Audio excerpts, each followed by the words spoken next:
Now let's discuss about the poetic devices used in this poem. So poetic devices are those techniques which poet uses to bring uniqueness in his text, and the poetic device used here, the first one is stanza. Now stanza, as we all know, that is just a form of some lines, and this poem, as you have seen, that it is just having one stanza in it.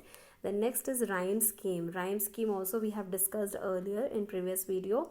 So just to find the rhyme scheme of any poem, what you have to do is to just see the rhyming words. Now you first have to find out the last word of each line, and then you have to find its rhyming. Okay, and then you keep on denoting with an alphabet.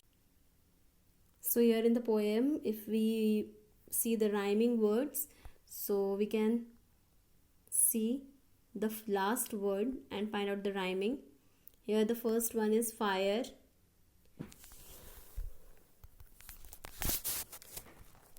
The first one is fire, so this can be denoted as A. Then some say in ice. Now ice does not rhyme with fire, so we will denote it by B.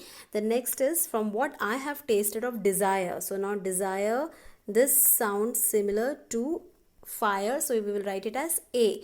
And then next is but if it had to perish twice. Now twice, you can see that it sounds similar and it rhymes with the word ice, so we will write it as B.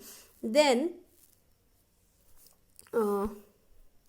next is I think I know enough of hate. Now the next word is hate.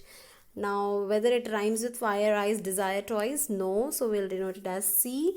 The next one is again to say that for destruction, ice. Now ice again rhymes with ice and toys, similar to B. Okay, and then the next sentence is also great. Now great here sounds similar and it rhymes with the word hate, so we will denote it C. And then the last sentence, and would suffice. Now suffice again is rhyming with ice, and we have to write it as B.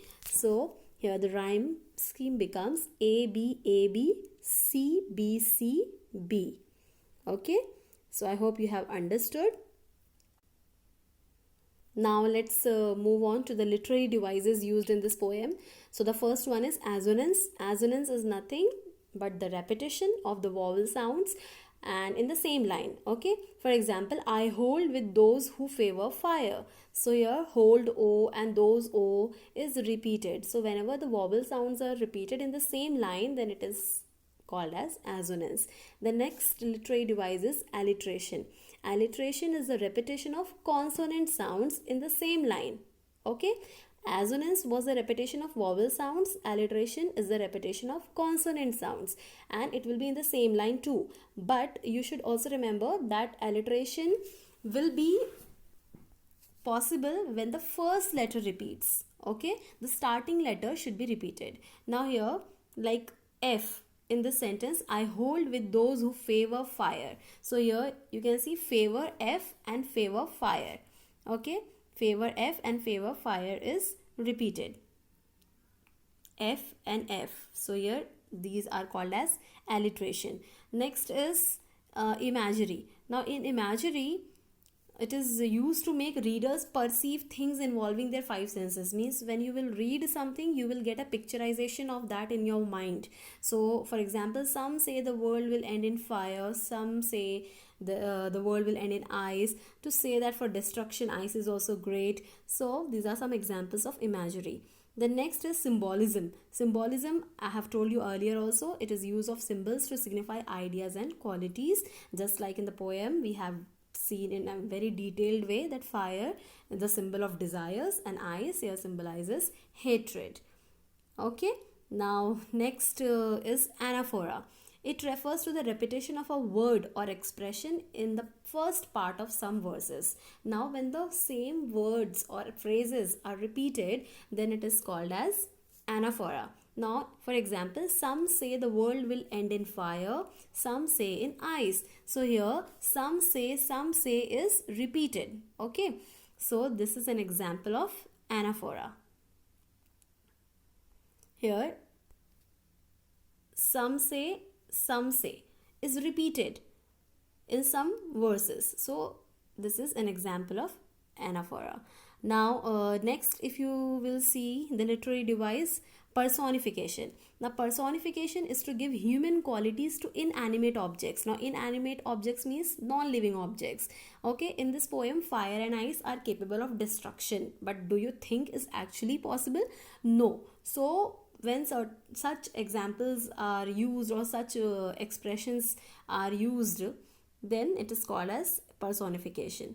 Then enjambment, this we have discussed earlier also. Enjambment is defined as a thought or clause that does not come to an end, means when the same sentence continues, okay, in more than two lines without any punctuation marks, then that is called as enjambment. Now if you see the example, from what I have tasted of desire, I hold with those who favor fire.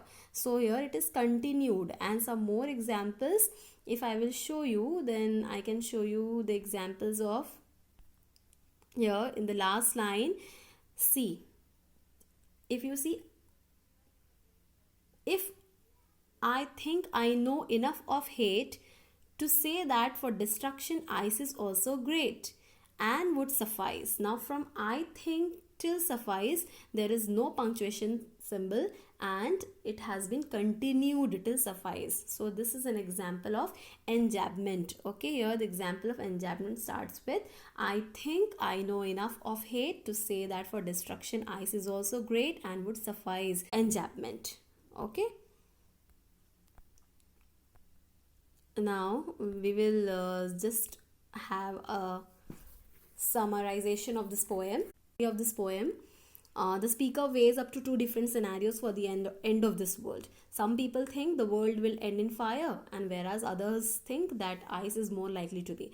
Then based on speaker's experiences with desire, he or she tends to agree with those who believe fire is a more likely scenario.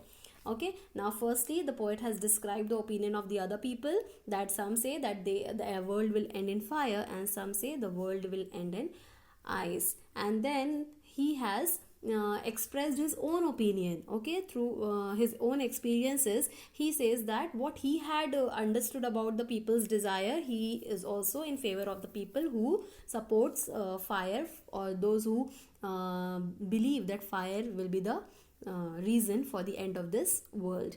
Now if the world were to end twice, however, the speaker feels that based on his or her knowledge of human hatred, ice would be an equally powerful method of destruction and would do the job sufficiently.